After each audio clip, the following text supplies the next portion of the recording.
Hello, everybody. This is your daily real estate practice exam question, and I got a fun one for you guys today. It's about a zoo. Gerald and Shirley Basili have donated their property to the local zoo as long as the zoo uses the property as a wildlife center. The zoo has what kind of interest in the property? So there's a couple things in here that we might know that are not any kind of interest in property. So testate. What is testate? Testate is when you die with a will. When you die with a will, you die testate. Okay? So the rest of them are types of interest in property. Let's look at estate at will and an estate at sufferance. An estate at will is one of our less than freehold estates.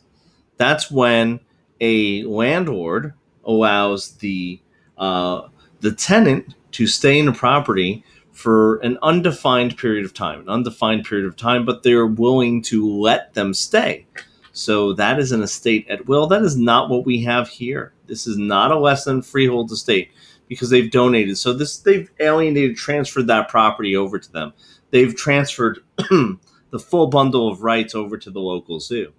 The next one is the opposite of an estate at will. It's an estate at sufferance, meaning that the landlord is suffering. So the tenant stays in the unit, but what happens is they are staying there without permission. So the landlord's suffering. That's an estate at sufferance. That is not what we have here. We have a fee determinable, fee defeasible ownership, meaning that it's ownership based on a condition. As long as that condition is legal, okay, that is a valid type of ownership that they could have. That's one of our freehold estates. And guys, I hope you really like this one.